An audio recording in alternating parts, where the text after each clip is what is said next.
Thank you once again. Sorry for all the issues. The topic given to me is uncertainties in veterinary pharmaceutics. Well, in reality, everything is really uncertain. The way we have been getting the disturbance now. The veterinary pharmaceutics, what is the reason why there is uncertainty? Well, when in reality there is a lot of uncertainty, a drug molecule, when it has to interact with various species, it has its own uncertainty in its outcome. Then what are the other issues? The interspecies, intraspecies, then the way it is administered, then the industry, the economy, the disease, the type of disease, the contaminants, the pollutants interacting on the animal does have an exaggerated or a reduced effect. One should not forget the thalidomide episode. That was the eye-opener in veterinary in pharmaceuticals as such, for the need for monitoring the pharmacovigilance. That is the most important thing which can take care of your uncertainties. Can I go to the next slide? Yeah. What is this pharmaceutics? Well, today, whatever is the disease we are facing, the clinician, the facilities available, whether it is veterinary or the ethical, it is the final thing which really decides is the piece of paper, the prescription.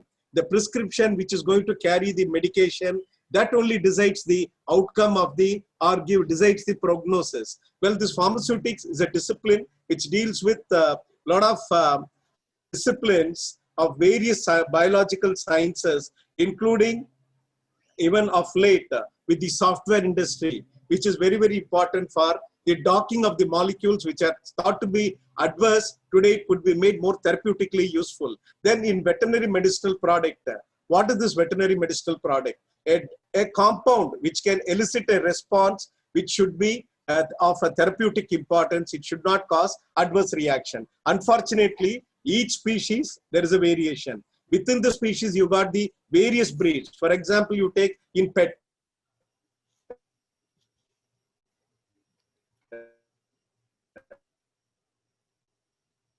the Dalmatian reacts in a tree, the layer versus the cattle, amongst the buffalo versus the white cattle. There is a lot of difference. Then how are we going to correct this? When the drug molecule itself is uncertain in evaluating and producing the impact, the industry has to be very, very careful in the formulation. That is the most critical aspect which can address these issues. Then, within the pharmaceutics, whether it is the Europe or the America or the Asian countries or the Asia, there is wide variations in the formulatory, in the pharmaceutical approach. There is need for harmonization. That is why there is a global veterinary harmonization evolved, so that whether it is the European pharma or the American pharma or the Indian pharma or any other country, the pharmaceutical process should go, though you have the pharmacopoeias, the ultimate effect is varying from continent to continent, species to species. It doesn't really have the barriers. It does produce the effect useful at the same time in one species, under one condition. It produces a different impact during the other condition. Then, what is the market? What is this? Pharmaceutics is not just with the drugs. It also takes care about the biologicals. Of late, you see, there is the race against the COVID vaccine or the drug which can really act. This is a very, very important thing which everybody should realize. The pharmaceutics are going to rule this. They are going to give out a very good, useful solution, whether it is the drug. For example, drugs. For example, the chlorhydroxyquinone, which is thought to be a very old drug, but that is really giving a promising in terms of the COVID. This is also useful in treatment like avian influenza, which is still pandemic in almost most of the countries. Then comes your parasiticides, anti-infective agents, and medical feed additives. I take this opportunity, being a toxicologist for past 30 years, my message is to be taken very seriously. Please don't think in India, we are making use of antibiotics rampantly. Not that I'm a veterinarian. See, everything costs in the industry. The drug he has to procure, it is not given freebie. He has to pay a lot for procuring the drug. The marketing of the bird or the egg or the meat, he knows very well it is affecting today. They will not use drugs, antibiotics without the necessity. In some cases, see, this kind of problem occurs not only in India. I have traveled for 17 countries. I've addressed various countries. There is a common issue of residues in almost all parts of the world. So you should not think it is Indian poultry, chicken or milk is highly. And occasional a few violations may occur in some spots. Doesn't mean that we are using. Of course, today among the livestock industry, the poultry has grown very big because of the pharmaceutics. Excellent biologicals, excellent anti-infective agents, the excellent even nano formulation vaccines are in the pipeline. Then comes your medical, the feed additives. Well, again, please don't think that they are again going to use the antibiotics. It is a non-antibiotic and people have gone for probiotics and prebiotics as feed additives. The changes have come. We have got a very good system today. After the FDA, we have got the Food Safety Authority of India, where it is really working. Of course, I cannot compare that with the US because you know what is the US situation, what is India. But today, there is a provision for everybody, whether it is a farmer, a consumer, or an industry man, I mean the pharmaceutic, you can register your complaint. In FDA, you have online complaint. Such a situation and such a facility is extended in India. Only thing, as Dr. Tirunavukar was telling about the awareness needs more important.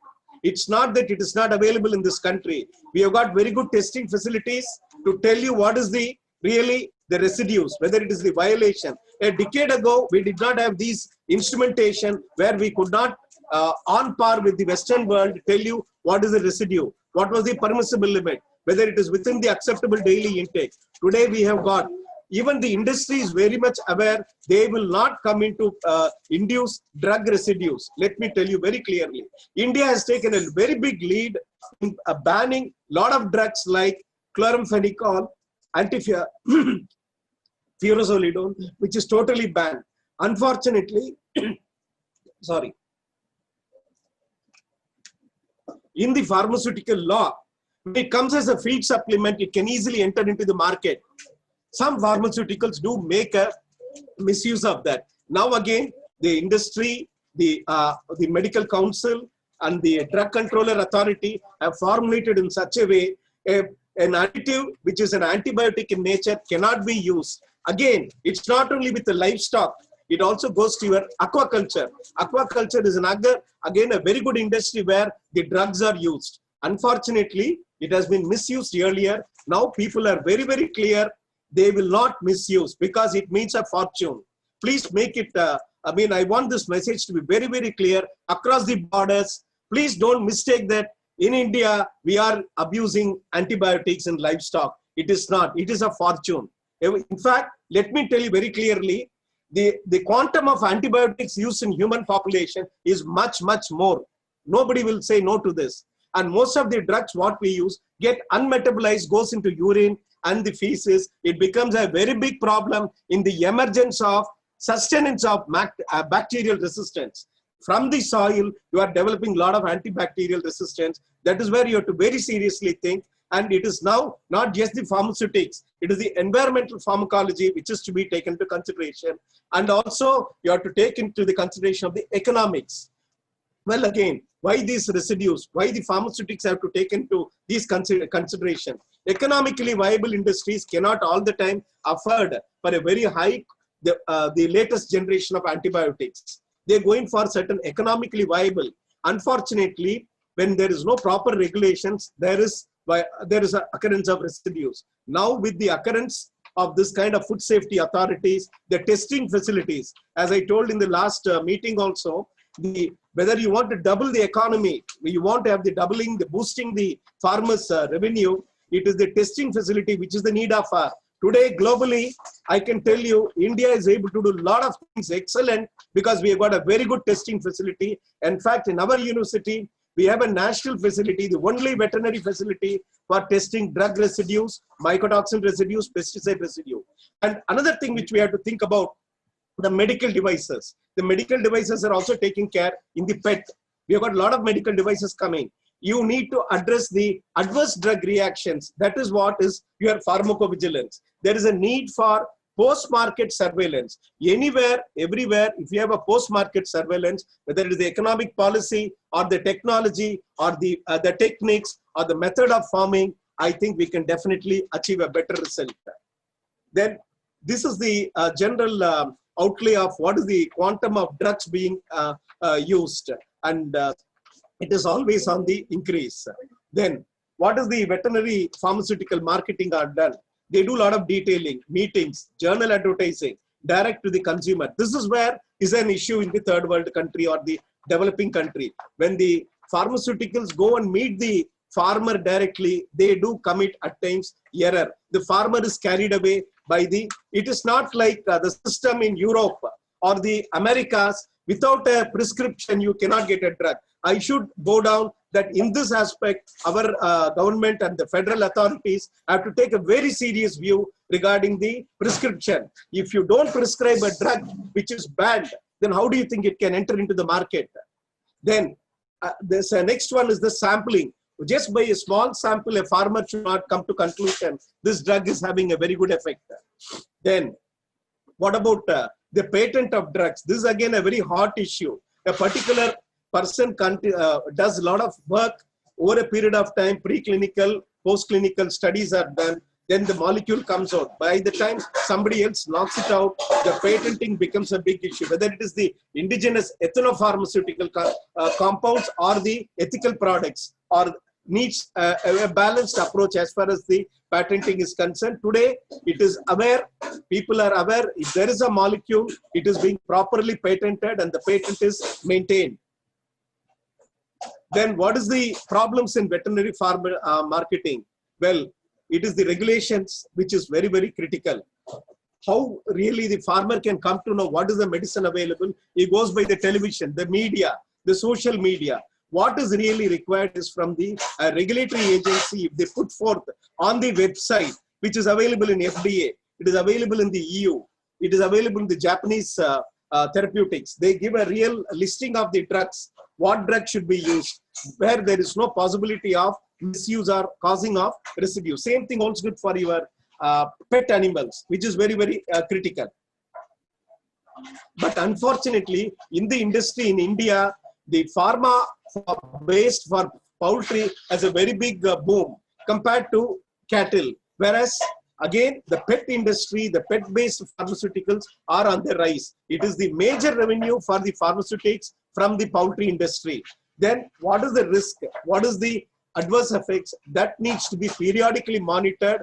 You need to have a voluntary monitoring system. In Europe, America, the company or the pharmaceutical company or the processor as a method to voluntarily monitor his product. You see a lot of recalling in mobiles, recalling of laptops, recalling of various electronic products. Such a situation has to arise without fearing there will be a loss in the marketing share. It should not be the other way. The drug which is banned in a developed country should not be pushed into an Asian country without the repercussions being understood. Well, uncertainty in the pharmaceutical, what I have already told you, the supplier perspective, today, let me tell you, I don't want to name certain countries, as you are very well aware. A drug which is produced at $1 can be produced at $0.01 by a particular country. What happens? Because of the mass production, the excipient is not of the real quality. It gets adulterated. It enters various countries. And the farmer, when he thinks about the costing, the economy, he goes in for a drug which is much cheaper. It holds good from vitamins. Choline chloride. It's a very common drug which is used in poultry. And unfortunately, because of the formulation, the farmer goes for a lower cost and the supplier is at a risk because the supplier does not know whether what is the actual quantity of the active principle or the excipients. Then what is the errors in veterinary medication? Well, the extra label drugs. What is it as extra label? Drugs which is meant for a particular species should not be used for other species. Let me tell you very clearly, most of the canine practitioners, they're going for an ethical product, the human-based medicine. One thing is that indirectly it disturbs the veterinary pharma, and it is affecting the revenue of the veterinary pharma. And ecologically, the veterinarian or the pet owner commits a mistake by causing unwanted adverse drug reaction, because it is not the same formulation what is in ethical formulation versus a veterinary. For example, levamisole. The levamisole which is mentioned for is an anthelmintic used for treating worms, which is used for cattle should not be used for canine. It is very clearly mentioned. It is L and C. L is for large animal.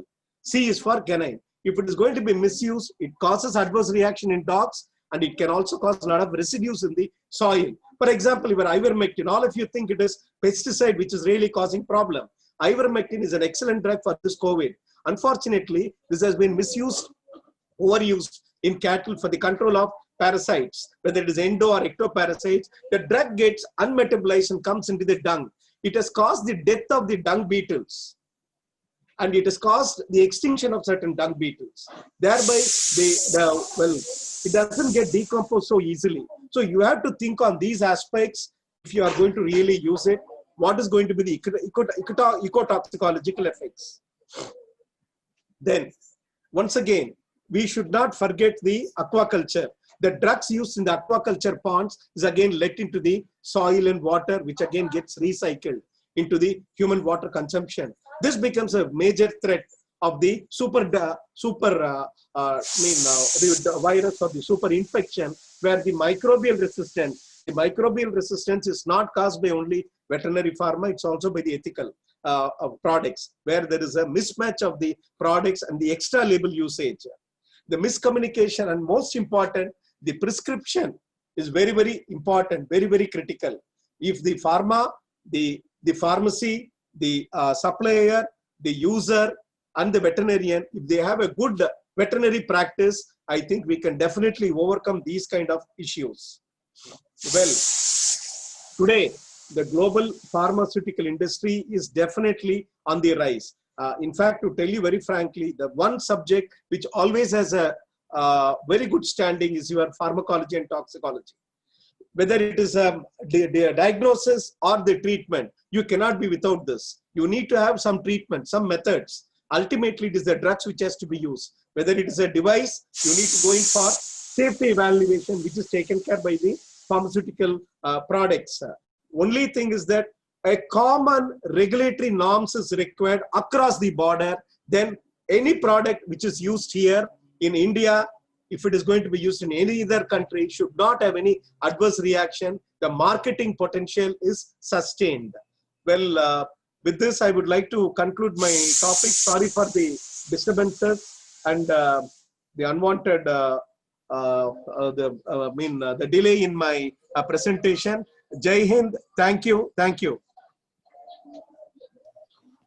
Thank you, Dr. Sarat Chandra. It's a great presentation to reminder for all of us.